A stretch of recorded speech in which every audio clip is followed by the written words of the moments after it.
They run ministries of the interior. Interior ministry. It's got a cold and brittle feel around it. Home is where you feel safe, comfortable, and in control. It reflects your identity and your values, and it's your base for going out into the wider world. That's exactly the kind of place we want the UK to be. Here's the pledge of this party. Britain, a home for all its citizens. Together we will build a stronger home.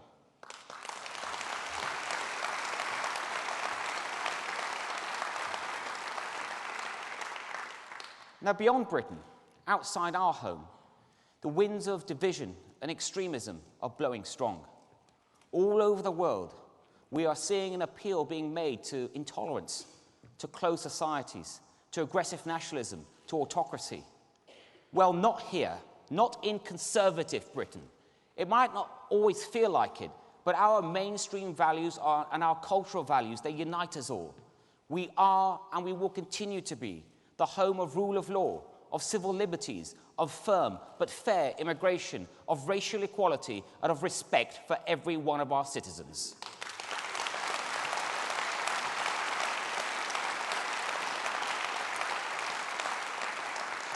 We will fight fear with optimism, prejudice with tolerance. We will fight fight against hate with hope.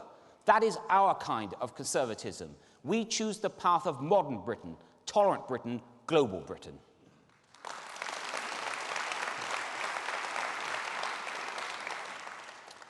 Now, that is the opportunity and the challenge that leaving the European Union represents. And to meet our best potential, we need to bring the country together. The worst way to do that would be to backtrack on the referendum result. If Brexit feels like a dividing line now, just imagine what it would feel like if we didn't follow through on the result of the referendum.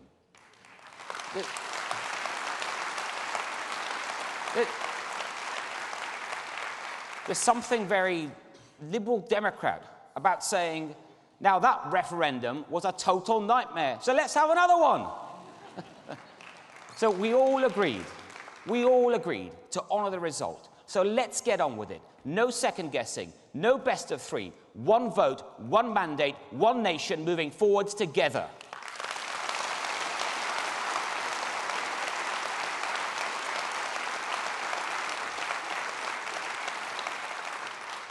Now, this is a time to reaffirm our identity and our values as a country, to renew our sense of citizenship, what it means, who is it for, what is it part of, and to do whatever we can to protect our society and its values in the years to come. So I want to talk to you today about how we keep our home safe, how we should and will continue to welcome people into our home, and how we will make sure that our rules and values are upheld for the good of everyone. We are going to get these things right. We are going to heal those divisions, and we will build that stronger home. The first duty of government is keeping our nation and our people safe. So security underpins our liberty and our prosperity. Last year, we experienced 5 terror attacks on British soil. This year, we've seen a brazen attack in Salisbury by a hostile state. For every successful attempt that makes our news headlines, many other plots are disrupted, many cyber attacks are neutralized, many journeys to radicalization are cut short.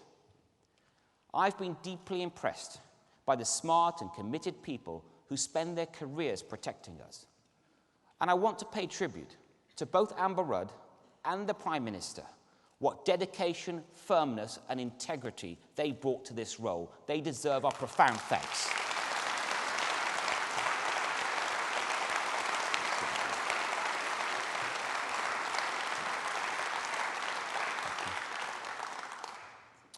But I'd like to add something else.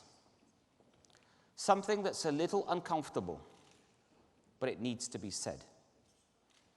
Not all threats come from outside. Anything that undermines our response to threats is a threat itself. Imagine having someone in number 10 who has voted against vital counter-terrorism legislation. Someone who refuses to condemn the Kremlin over an attack on our soil. Someone who seriously suggested sending a nerve agent sample to Vladimir Putin so that the Russians could tell us what it was. Who compare the actions of the US military, our closest ally, to Daesh. Who voted against banning Al-Qaeda. This is the truth. These are the facts. And on these facts alone, Jeremy Corbyn is a threat to our national security.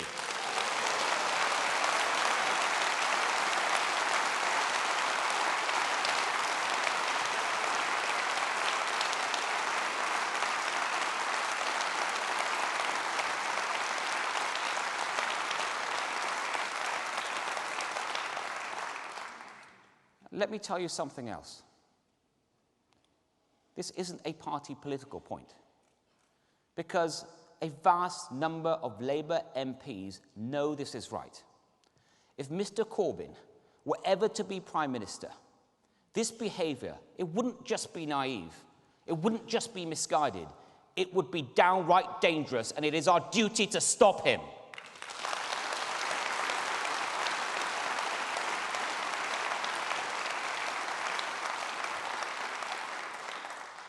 Keeping our liberal, tolerant democracy safe is about more than just national security. Threats to our law-abiding society are evolving quickly. We must evolve with them, and we must step up our own response. Online, there are new threats to our cybersecurity and to keeping our children safe.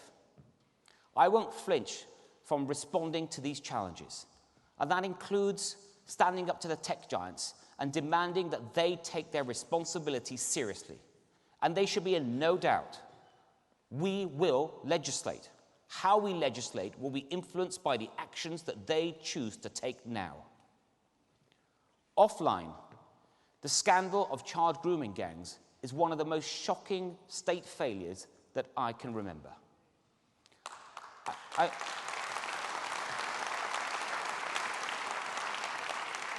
And I will not let cultural or political sensitivities get in the way of understanding the problem and doing something about it. It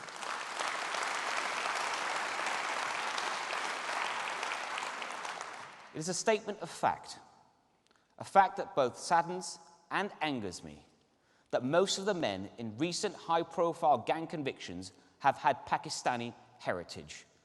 This behavior is a disgrace to that heritage. So I've instructed my officials to look into this unflinchingly, and where the evidence suggests that there are certain cultural factors driving this, I will not hesitate to act.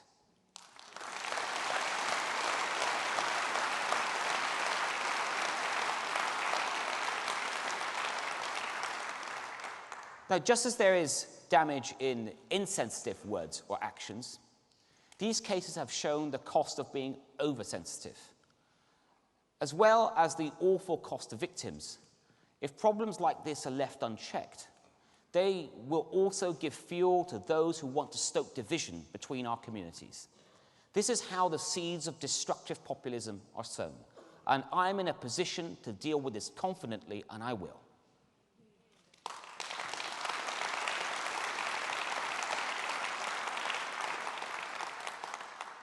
Those who break the law, they undermine the foundations of our home. That's why Conservatives will always be the party of law and order. I know that some people are starting to feel a sense that law enforcement is becoming too detached from day-to-day crime, too distant from some of our rural areas. Faced with increasing demands and finite resources, our police forces do a fantastic job, and I will always support them. The rise in serious violence in London and our other cities is especially worrying. There's no time for sitting around when young people are dying on our streets. We need to bring everything and everyone to bear on this.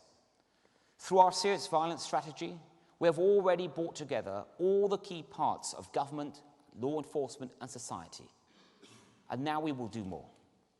We will take steps to introduce a new statutory duty for all agencies to tackle this problem together. That means those in health, education, social services, local government, housing, the whole lot. I'm also pleased to announce today a new £200 million endowment fund that will target young people at the risk of starting a life of crime and violence.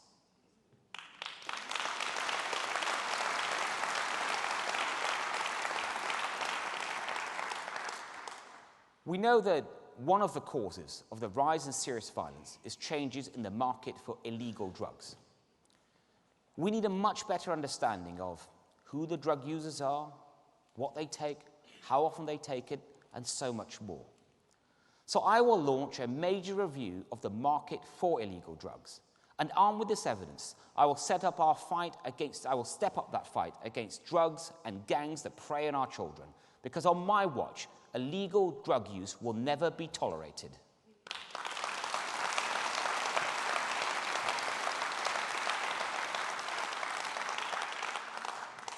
It's fundamental to our sense of security that the homes and streets that we live in feel safe. I do have a confession to make, though. It's a confession I had to share with the Police Federation. When I was younger, I was in a gang of two.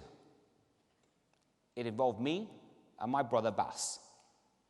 I was 11 and he was 9. We were called the Crime Busters. Our mission was to find crime and stop it. Our equipment, 2 knackered old bikes and 2 cheapo walkie-talkies. Now, years later, my little brother is still a crime buster, only this time for real. He's a chief superintendent right here in the West Midlands, and I'm so, so proud of him.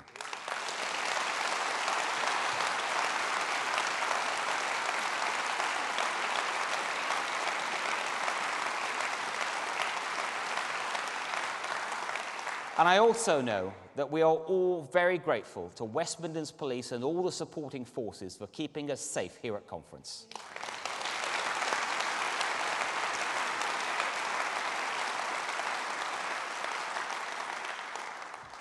So you can believe me when I say I will be the champion of giving the police the tools and the protection they need to do their job. We must trust our police to do that job. They are the enforcers of the rules. If those rules break down, then so does that sense of fairness, mutual trust, and security. It doesn't matter who you are. It doesn't matter how old you are. It doesn't matter where you're from. In Britain, everybody plays by the same rules because we all share the same home.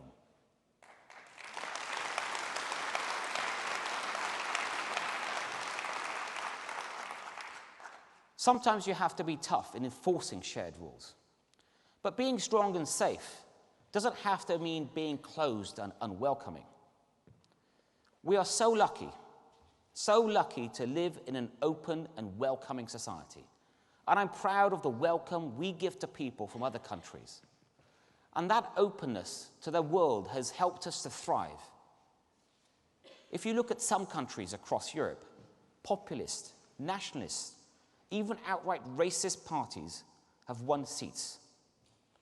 Not here. We see people from diverse backgrounds succeeding in all walks of life and in all levels. This progress is happening in our politics too. That requires role models and pioneers. People on all sides, including people that we wouldn't normally praise in our party conference. People like Diane Abbott. Yes, Diane Abbott. We might disagree with the Shadow Home Secretary on almost all her policies, but it takes guts and determination to be the first black woman to be elected to the House and Commons, and we should pay tribute to that.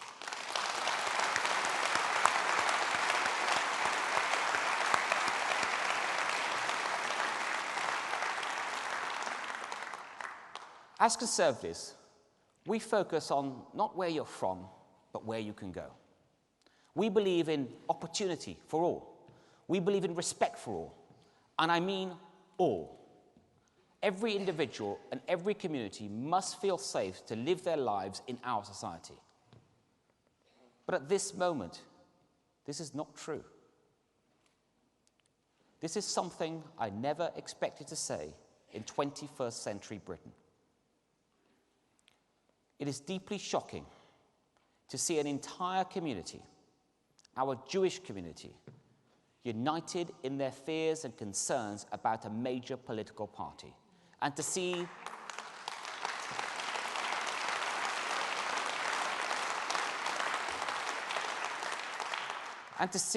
that party, especially its leader, repeatedly failing to respond to those concerns with the seriousness that's required. This party will root out anti-Semitism whenever and wherever we find it.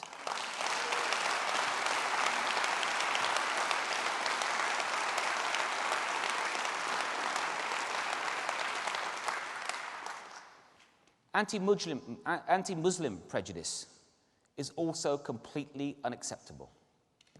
It is a prejudice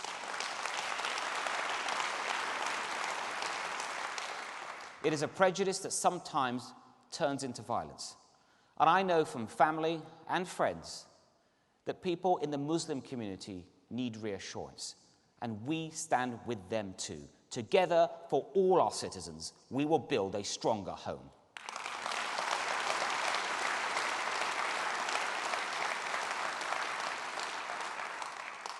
This is my view of what it means to be British. Following the decision to leave the EU, we have both the need and the opportunity to define our country once more, to define ourselves at home and abroad. So I want to talk to you about our shared British values and what we should be as a country. Because at its best, Britain is open, welcoming, and tolerant. But Britain also has high expectations, too, of the behaviors and the standards and values that we are all proud of. I stand before you as the first Home Secretary in a generation that is actually able to define an immigration system without being constrained by the EU.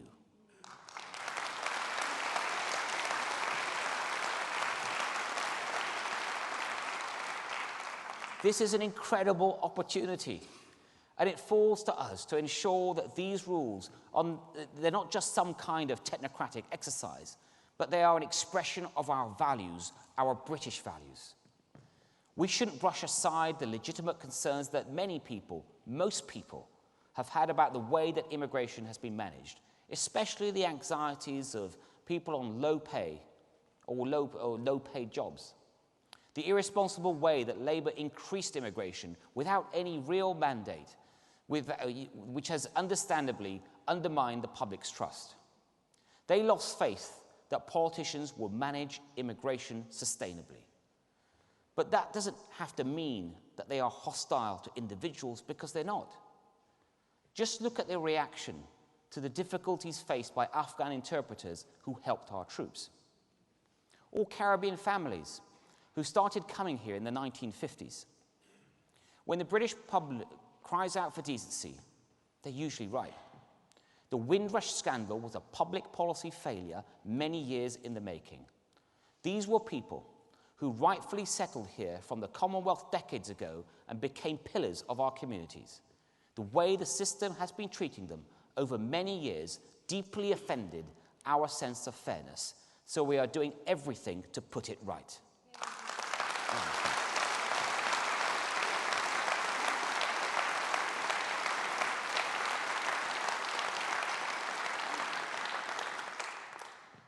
Our eyes were opened to in a different way by the tragedy at Grenfell.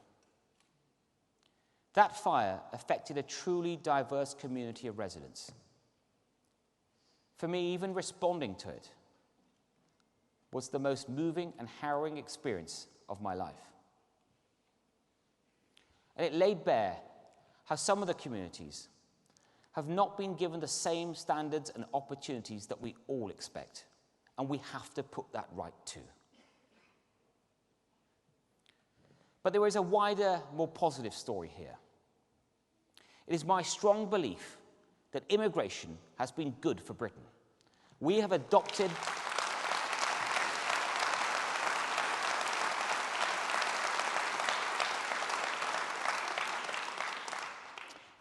many of the best bits of other countries. It has made us a global hub for culture, for business, for travel. It has broadened our horizons and boosted our economy in so many ways. It has made our home stronger. And after Brexit, we still need it to stay strong and prosperous. We want to welcome people to this country. And I say to those EU citizens who have already made the UK their home, you have benefited our country. You are part of our country, part of many of our families, part of our home. So let me be very clear. Deal or no deal, we want you to stay, we need you to stay, you can stay.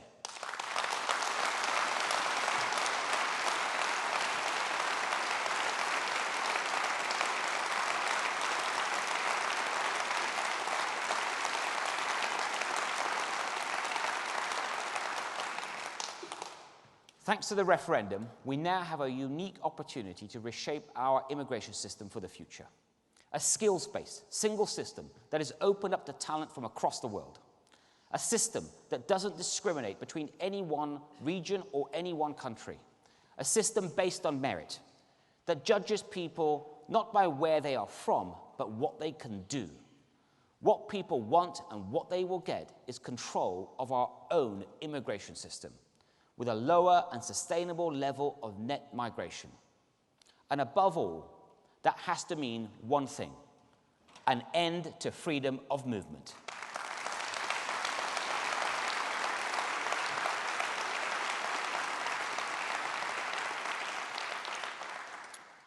A safe home, an open, welcoming, tolerant home. And finally, a home of shared values. A home where all the different residents and guests, they come together under one roof, with one common set of values to live by for everyone's benefit and comfort. We welcome newcomers. In turn, we expect them to live by our British values. And it is only right that we make it clear to all new citizens what we are for and what we are against. The existing life in the UK test for new citizens is not enough. Maybe it is helpful to know the name of Henry VIII's sixth wife. But far more important to me is that you also understand the liberal, democratic values that bind our society together. Citizenship is a lot more than just being able to win a pub quiz. So we need to make it a British values test, and that's exactly what I will bring in.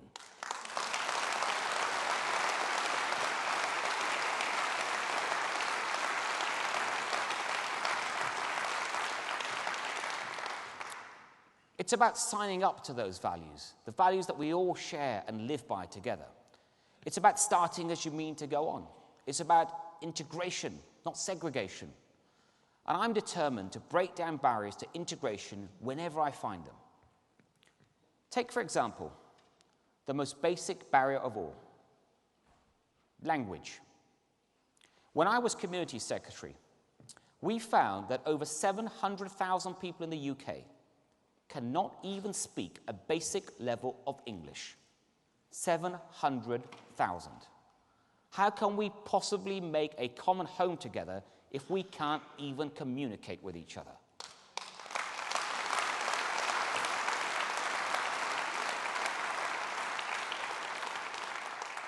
That's why I created a new Integrated Communities Fund to work with people already in our country.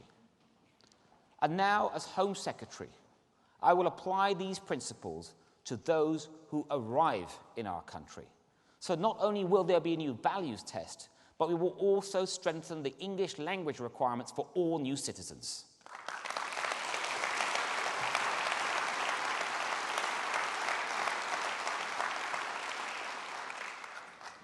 Getting integration right also means breaking down barriers to our values. I think especially of those oppressive medieval practices that affect women. Things like forced marriage, female genital mutilation, and so-called honor-based violence. We already have some of the toughest laws in the world against these crimes. but we need to do more. So we will consult on making it a mandatory duty for professionals to report forced marriage whenever they come across it.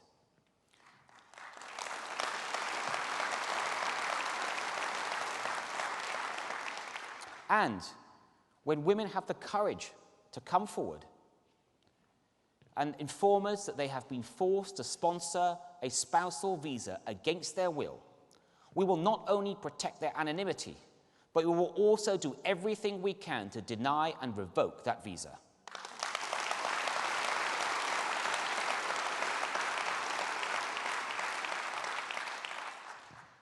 It is not liberal to stay silent about illiberal practices. That's just weakness. If we see people undermining our values and we don't do anything about it, we undermine those values still further. We cannot allow that, and we will not allow that.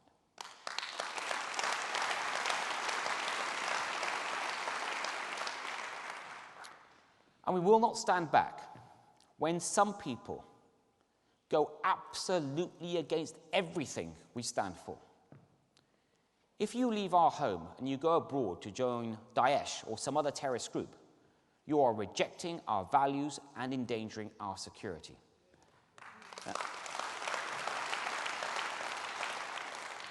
That's why in the Counterterrorism and Border Security Bill, we will introduce a new designated area offence. This gives the Home Secretary the power to criminalize travel to terrorist hotspots like Daesh's so-called caliphate. You have to have a damn good reason to go somewhere like that, and if you don't, we will prosecute you.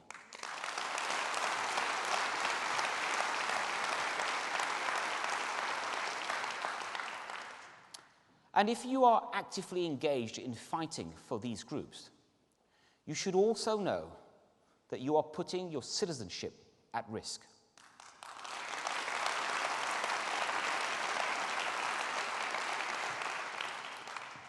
The Home Secretary has the power to strip dual citizens of their British citizenship. It is a power used for extreme and exceptional cases.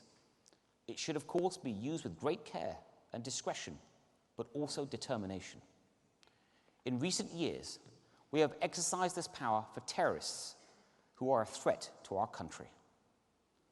Now, for the first time, I will apply this power to some of those who have been convicted of the most grave criminal offences.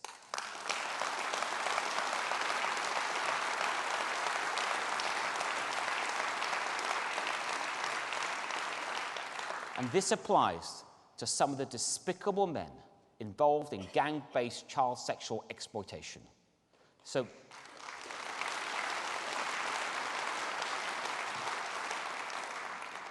my message to the very worst criminals is clear.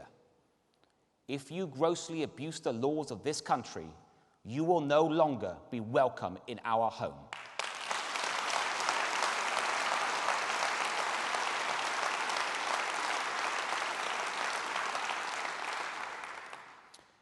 It is when we're comfortable with our own security, identity, and values that we are also comfortable being open with others, whether at home or abroad. That means building that safe home, that tolerant and welcoming home, that home where everyone plays by the same rules. We are the party that can make this happen, driven by a patriotic belief in what this country is about and what we are capable of, proud of who we are, proud of what we do, and proud of where we're going. I speak with feeling about this country, because for my family, Britain was a choice. They came here for freedom, security, opportunity, and prosperity. It is because of these strengths that I have always been an optimist about Britain's future. And now it is my duty as their son and as a child of this country to help secure for this generation and for future generations all of the things that make this country a beacon for the world. Together, we will build that stronger home.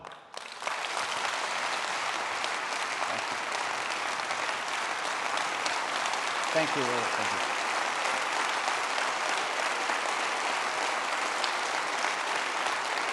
Thank you. Thank you.